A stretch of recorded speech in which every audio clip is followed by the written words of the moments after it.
Welcome to the Crystal Coach Show with me, your host, Anahata, helping you live every day with clarity, guidance, and practical wisdom. Are you feeling overwhelmed?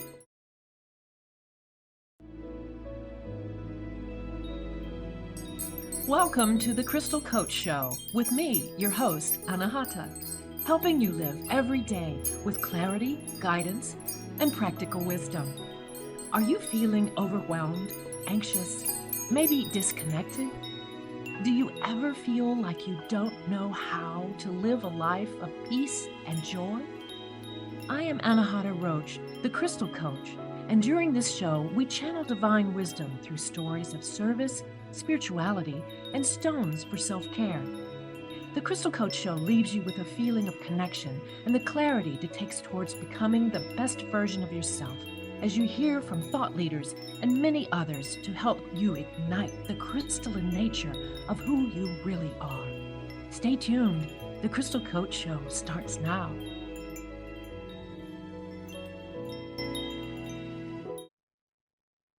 Hello and welcome to the Crystal Coach Show. I'm your host, Anahata.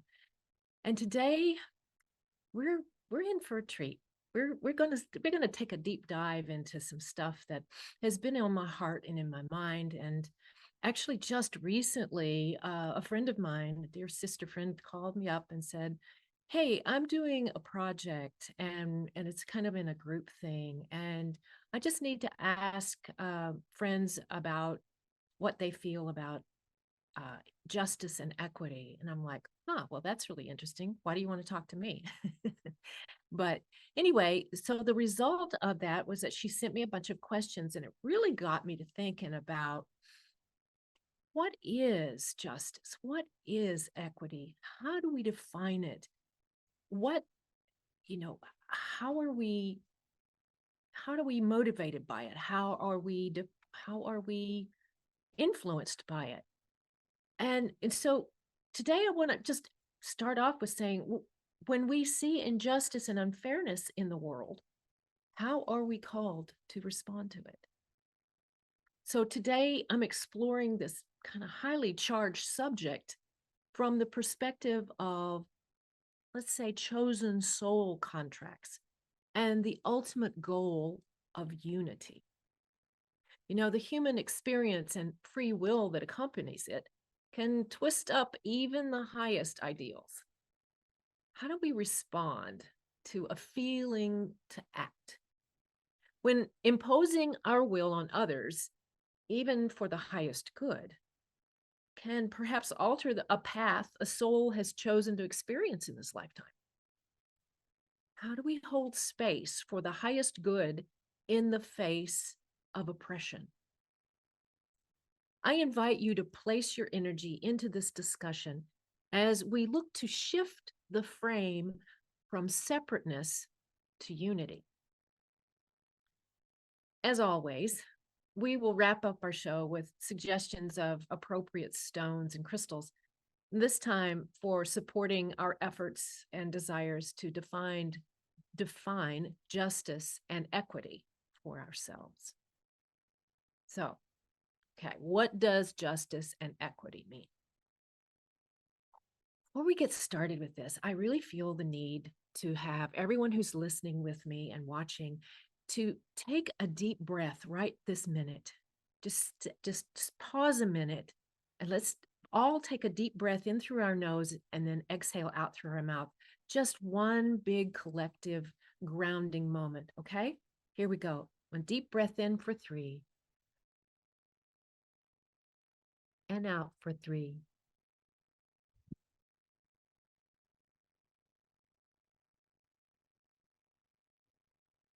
Now we can be present. Now we can be listening and be available to receive any messages or thought forms that are in our highest and best good, that resonate with our souls, that may call us to action or not. What does justice and equity mean? Well, the definition in my mind is an action to correct injustice and the result of equal or fair treatment or circumstance. Okay, so justice is an action, and equity is the result of that action. So, in reality, we have flawed systems in our democracies. For example, in the United States, the 1776 and the American Revolution and the Congress that was created from that and the laws that were drafted, the Constitution that was drafted following the victory over our independence from England was that these representatives were privileged white men. And so, therefore, our Constitution and our laws, at least the articles, the first set, are part of a way for that class of men to, they brought what, from their perspective, what they thought was in the highest and best good, but it was the highest and best good for them. So, without even starting off, the representation and the intention behind the formation of this country was to better the positions of the men that wrote the words, basically. I mean, that's my take on it. But I feel like the justice system itself is just a bit flawed in that respect, because the laws that were written by in a perspective that benefits the privileged landowners, if at the time, the privileged class, if you will. And so, I mean, things are flawed even in so-called communist governments, right? Because communism is supposedly all shared, but within that structure, there are the more equals. I want to know if anyone has ever read, of course you have. Well, if you haven't, you should. I'm not going to shit on you. I highly recommend that you read Animal Farm by George Orwell. I read it in the 8th grade, and 1984 was a long way off when I was in the 8th grade. And the basic premise of this is that the government rules from a place of more equal, and that all animals are not equal. All people are not equal, even though we live in a country that says all of us are created equal. But you see, the language says all men are created equal. And at the time, those landowners, those privileged class, those men owned slaves. So the male slaves were not included in that statement. So you see how it was a flawed system from the beginning. Well, anyway, 1984 is a very eye-opening book. It's fiction, of course, but you can see a lot of correlation in justice and equity. So my take on all of this is that until there are enough embodied souls who remember that we are all part of the same source, there will be those who value power and fear over unity and love. And that's the reality we have right now. I'm going to take a quick break. When I come back, we're going to talk about exploring the motivation to work towards change. This is Anahata Roach with the Crystal Coach Show, and we'll be right back. Stay tuned.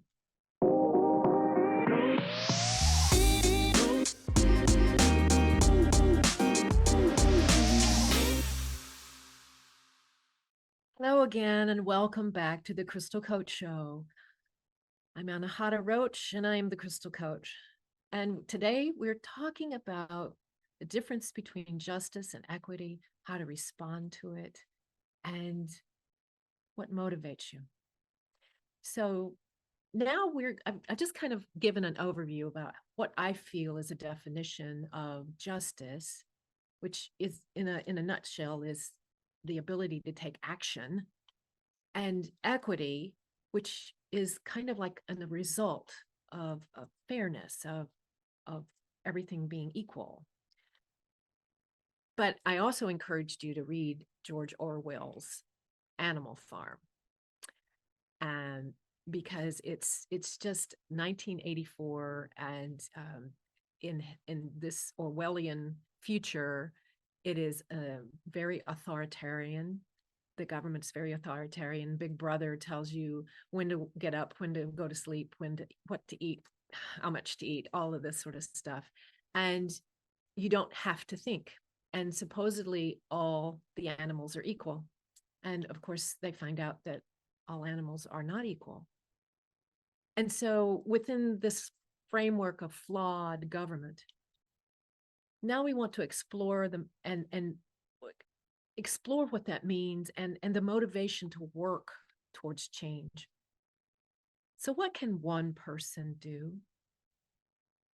Some of the examples of power to me are the repeated nonviolent protests that Gandhi in India or Mandela in South Africa led. There's power in repeated protest. The one-off protests, just like the big, obviously in current events, there was a huge protest that came up um, when Donald Trump was first elected. There was a huge outpouring um, the in the Capitol, and then the second time there was an election that he was defeated.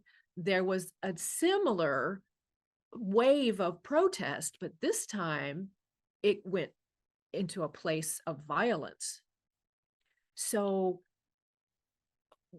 what what do we do? The one-offs don't seem to really change things. How do you witness injustice, right? How do you witness that? For me, from my perspective, you can either witness it from a place of acceptance, well, that's the way it is, or of action. I mean, we've got a plethora of things that we can choose from, y'all. Gun violence. Okay, gun violence is never going to go away until we all stand up against easy accessibility to military weapons and stop the flow of cash from lobbying interests, special interests like NRA, for example, to stop the flow of cash to Congress. Why is it okay for our legislatures to be bought off? Why is it okay? How have we gotten to this point where it's okay for that? It just blows my mind. Here's another topic: environmental pollution. So what can one person do? Change your habits as a consumer. I mean, it's all about the money, right? Follow the money. So the more we buy and consume, the more our environmental resources are strained and wasted because in the name of capital and cash, right? So if we are less inclined to buy things that are made of plastic, right? Or that take a lot of energy, carbon waste from um, our planet, that would be another way that one person could make an effect. So it, one person, it multiplies exponentially. Another box you can look at is educational inequity. Well, what can one person do? How about volunteering to tutor, either in math or reading, science, whatever your area of specialty is? Going to a place in your community that is you feel has inequity in the quality of education and educational resources, and volunteer. You know, yeah, people are saying, well, we work, that's kind of hard to do that. Okay. Why not schedule like an hour or 2 hours that you can take off from your job and go and try to change the life of one child. That's huge. And then the other thing that's came up when I was thinking about, all the boxes you could check, pick one, right? Pick one. You don't have to pick them all, but pick one. What about the fact that the childbearing persons have been stripped of their right by the Supreme Court to choose from a federal perspective? So, what does one person need to do if you feel strongly about that? Well, then you support the places that continue to offer services for people to choose. That's, love me, hate me, I don't care. I'm taking a stand on this because I feel strongly that the government should not be involved in personal decisions. Period. So anyway, what can one person do? That's kind of like,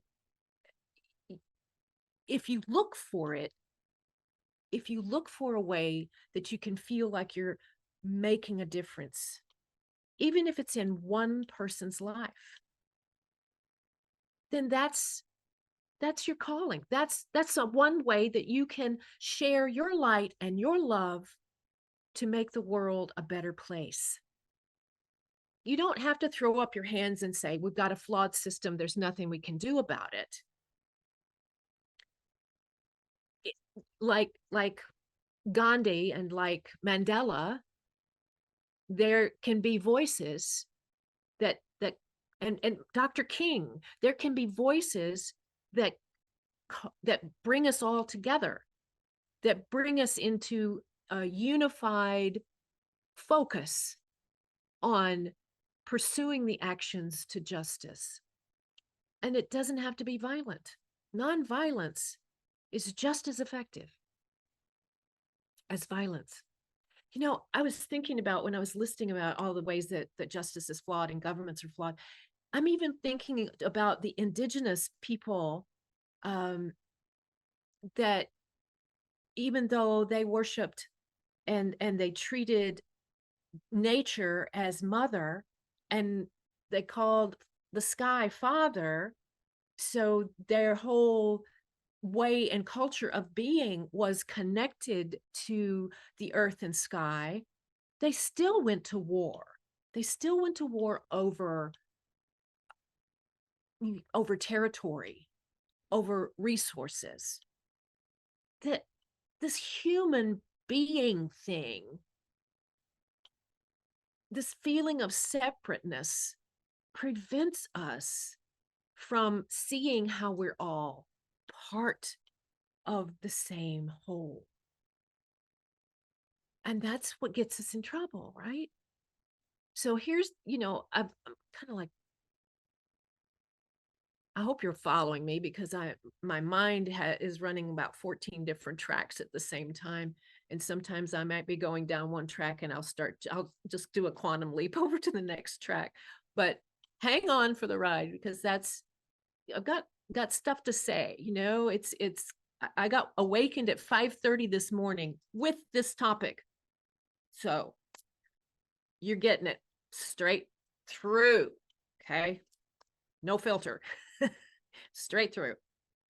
And with that, I think I'm going to take another really quick short break so I can take a drink of water. And when we come back, we're going to talk about what is karma and free will, and how do we advocate for change. So stay tuned. Come back. We'll be right back. Thank you.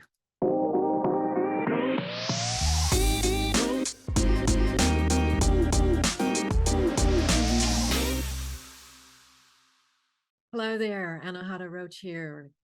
Welcome back to the Crystal Coach Show, where we're talking about justice and equity. What can we do about it? And now we're going to talk about what is karma, free will, and how do we advocate for change? Well, okay, karma. Karma is the law of for every action, there's a reaction. And the dictionary says, and I'm going to read this. Karma refers to our actions, good or bad.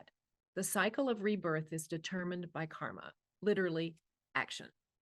In a Buddhist tradition, karma refers to actions driven by intention, a deed done deliberately through body, speech, or mind, which leads to future consequences. Now, Hinduism identifies karma as the relationship between a person's mental or physical action and the consequences following that action. It also signifies the consequences of all the actions of a person in their current and previous lives and the chain of cause and effect in morality.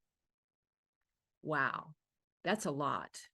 So if you think about what have I done in my life? What actions have I taken in my life that are good or bad? And for every good, am I overriding the bad? You know, the ancient Egyptians had the goddess Mot in the afterlife weigh the heart on the scale with a feather. So it is the good outweighing the bad, you know? In terms of justice and equity, I I bump up against the the karma of others, you know, like I I I wonder how my karma is interacting with their karma. It's a really deep rabbit hole we could go down and get lost in. But every action that you have, every connection, every interaction that you have, there's a vibration that's either going to get matched or it's going to create a dissonance within your soul journey. And that dissonance then is revisited whenever you come back, because the soul is eternal and we choose to come back and to get, to be in where we're basically like within this karmic wheel. And the only way to kind of get off this karmic wheel is to finally get it, finally do the things that absolve you of any further karma. So, like Buddha did at the Bodhi tree, he got enlightened, he went beyond the karmic wheel, if you will. And that's really kind of tough for the majority of us. We we can aspire to that, but I think the best that we can do in terms of what we're doing day to day is just keep that in mind, is that our actions, for every action there's a reaction, right? And if we're taking action against injustice in a way that's in alignment with the highest and best good, there's people out there taking action around injustice in violent ways, and that doesn't get you where you want to go, you know. I'm going to talk about anger in just a minute, but the to close out this whole section on karma, I would just say that be mindful of your actions, and when you are mindful of your thoughts and your how you transfer your thoughts into action, you can step back from something that might not be in your highest and best good. Okay. free will. Free will, according to the dictionary, is the power of acting without the constraint of necessity or fate. It's the ability to act at one's own discretion. So, how do our individual actions interfere with others' karmic experiences? So, this is where I'm saying about anger. Anger can really be a great motivator. I'm so angry at all of this injustice. That's great. But it also blinds you. Do those that you wish to lift up even want to change? Where is it, you the powerless, yes, the powerless you can lift up, but do they really want to change? In the healing arts, there's an ethical code that prevents someone from accessing another person's energy field, especially without permission. And there's a lot of people out there, so-called intuitives and psychics and healers, who don't abide by that ethical dogma. But for me, I always ask if I have permission to access your energy field, because I am honoring the other person's free will. Does that make sense? So you, if you're an intuitive, you actually may see someone who needs help or is sick, but you cannot send that person healing energy because you don't have permission. You can't send it to those that don't seek it. Seek it. Even in Western medicine, the physician's creed is first do no harm, right? So if we are applying that tenet towards injustice, how are we to react? It's very complicated. I'll bring in another teacher, Jesus. He said before pointing out a speck of sawdust in another's eye, why don't you take the plank out of your own? And what that really means is why don't you pay attention to yourself first instead of pointing out somebody else's flaws? From where do your ideas and assessments come? Are they based in a fear/ego mindset, or in a love/spiritual mindset? I heard the other day, somebody had quoted this, that Deepak Chopra had termed this coin, ego is exiting God out. So when you're using ego, you're really shutting off your connection to who you are, to the source, to the part of you that is love.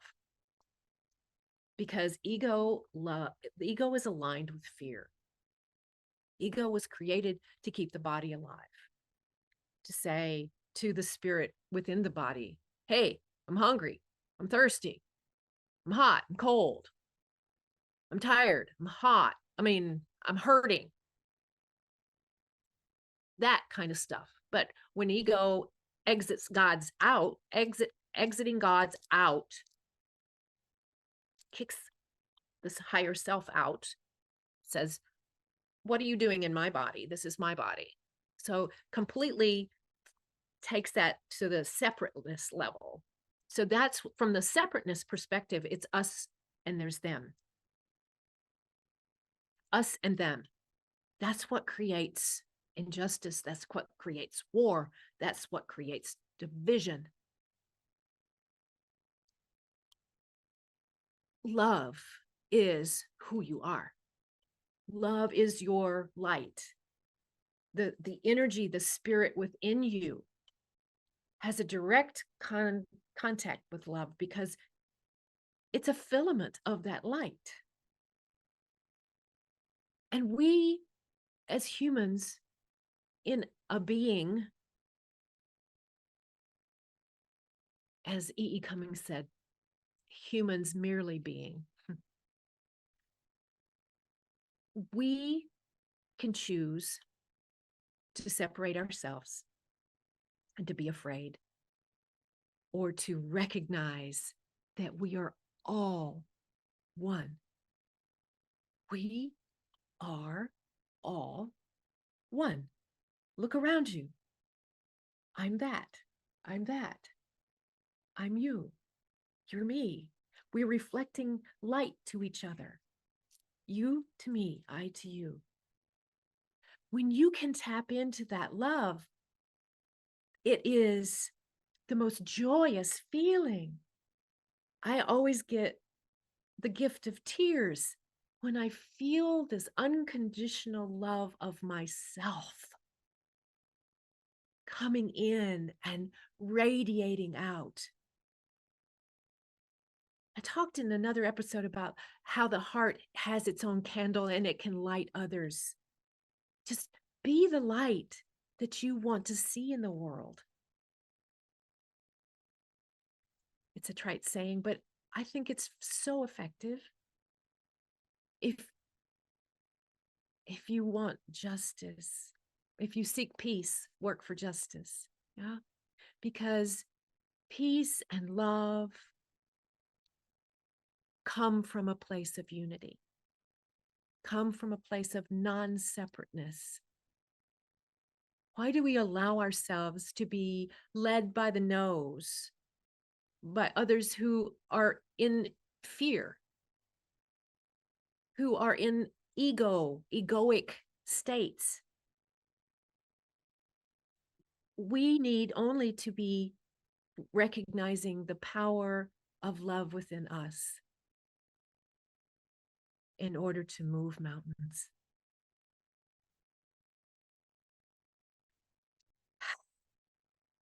Thank you for coming to my sermon today.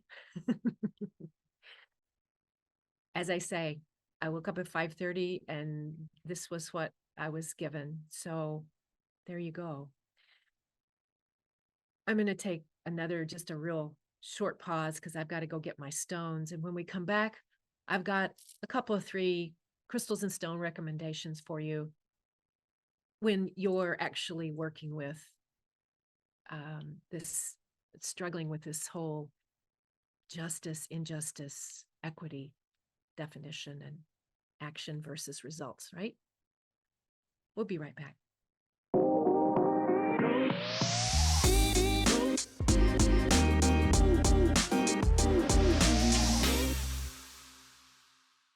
Hi there. Welcome back again to the Crystal Coach Show. I'm your host, Anahata, and we are now the time is for our rocks, the featured rocks of the day. Actually, I could have spent like the rest of the morning on the plethora of stones that could support what I've just talked to you about. But I've decided to just take 3 of them and kind of give you a just actually 2 of them are relatively accessible. One is not so much, but if you wanted to work with them to help you get inspired, take action, and really work on calming your anger and connecting to that divine self, these 3 would work for you. Okay, so the first one up, connecting to the divine self. I mean, when we get so angry, we're shutting off that channel to the divine. And I love this particular vibration of danbarite. Danbarite is this gorgeous little, it can be clear or it can have like a rose kind of color, light pinky color to it. It's a storm element stone, so it has a very high vibration of change and transformation. But it is probably the sweetest and easiest vibration of all the stone elements, I think, because it's divine connection. It's it's listening to the messages from spirit. And when you're angry and spirit says very gently, this is a way you could think about it or not, because spirit knows you have free will. But Danburite helps you to listen for that higher self voice, for that still small voice of the God within you, to say, hey, let's think about this. Anger is a secondary emotion. What's really triggered this? What's in your heart, not in your head? Danburite, I highly recommend for that. And if you need some inspiration, now what can I do? What can one person do? Well, I've given you some suggestions, but if you're still looking for some inspiration, sunstone and iolite, or iolite and sunstone, is a particularly good stone to work with, because sunstone is a fire element, iolite is a wind element. Mental, body, and the creating and manifesting energy. So it's a higher vibration, but it's a vibration of getting things done and being inspired to get things done, from a perspective of the thought, creating the thought. You know, things are twice created. Once is a thought and then manifested into reality, right? So when it comes to being inspired to create a thought of action,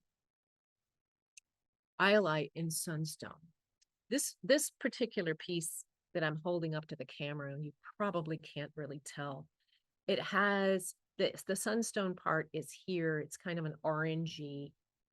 This is a completely raw piece. It's not polished or a cut or anything, but the sunstone part is here, and the iolite part is everything else. It's kind of a deep, kind of purpley blue is the iolite. Iolite is also known as sapphire in the higher gem quality presentations of the mineral. So iolite in sunstone here for inspiration and action. And just to, once you get your inspiration, taking action. If you really just need a kick in the pants, you're procrastinating, so you need, a way to get off the dime. Carnelian is a beautiful fire element of action. Take action. You got it all figured out. You're divinely led. You got it working. Don't be afraid. Take action. Sometimes it just takes a leap of faith. And that's what I took this morning. A leap of faith. Because the action was to talk to you about this. And my prayer is that anyone that has listened to this podcast today has been able to find something, some little nugget of something somewhere that has come through me that you can take and place in your heart and make that 1-degree shift, whatever way it is, into action or into mindset or into love, into that place of unity rather than separateness. If you're interested in working with me, I can be found at thecrystalcoach.com. Thanks for listening. See you next time on The Crystal Coach Show. Have a great day. You have been listening to The Crystal Coach Show, helping you live every day with clarity, guidance, and practical wisdom. With me, your host, Anahata. Tune in every first and third Monday at 10 a.m. Pacific Time on TransformationTalkRadio.com, where we channel divine wisdom through stories of service, spirituality, and stones for self-care. Feel connected and reside in the vibration of love on The Crystal Coach Show. For more information and to become the best version of yourself, Visit thecrystalcoach.com. That's thecrystalcoach.com. See you next time.